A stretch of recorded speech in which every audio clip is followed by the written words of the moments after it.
TFC spiritual ప్రేక్షకులకు స్వాగతం. ఈ వారం రాశిఫలాలను పరిశీలిద్దాం.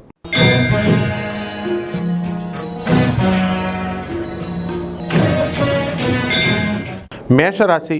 ఈ రాశి వారికి గ్రహాలు ఎక్కడున్నాయి ఈ వారంలో అన్నది చూసుకుంటే రవి, బుధ, శుక్ర, తర్వాత శని, ఈ గ్రహాలన్నీ కూడా మనకి రవి, బుధ, శుక్ర, రాహు, శని గ్రహాలు మీనరాశిలో ఉంటే మనకి 13వ తేదీన ఏప్రిల్ 2025లో మేషరాశిలోకి వచ్చింది రవి.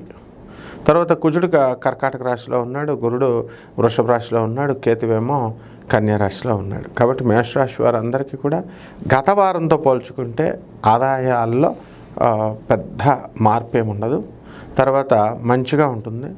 వ్యయాలు, ఖర్చులు కూడా బాగా పెరుగుతాయి. మానసిక ఆందోళన పెరుగుతాయి.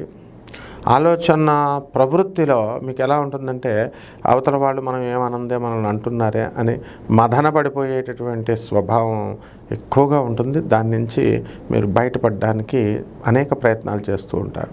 అయితే శత్రువులపై ఆధిపత్యము, కొత్త కొత్త వ్యక్తులతో పరిచయాలు, ఆ తర్వాత ఫారిన్ ఎక్స్పోర్ట్స్ ఇంపోర్ట్స్ బిజినెస్ల్లో రాణింపు, అనేక రకాలైనటువంటి వ్యాపారాలు చేయాలనేటటువంటి ఆలోచనలు, ఈ విధంగా ఈ వారమంతా కూడా బిజీగా ఉంటారు.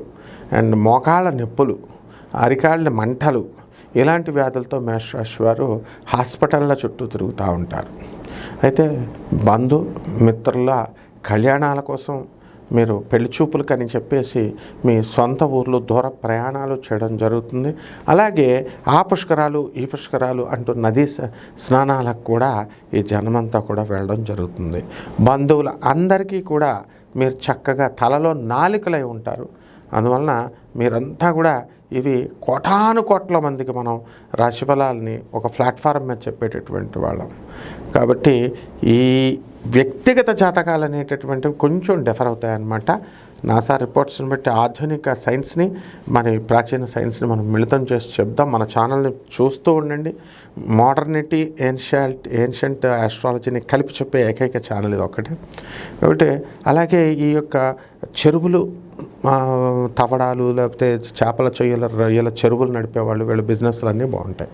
ఇక అన్ని వర్గాల నాలి కూలీ చేసుకునేటటువంటి వాళ్ళందరికీ కూడా బాగున్నాయి. ఒక్క మేషరాశి వారు వైవాహిక జీవితంలో కొంచెం దూరాలు ఉంటాయి. అది ఒకటే జాగ్రత్త చూసుకోండి. పరిహారాలు ఏమి అక్కర్లేదు. సింపుల్గా మీకు తులసి చెట్టు చుట్టూ 108 ప్రదక్షిణాలు చేయండి శుక్రవారం నాడు.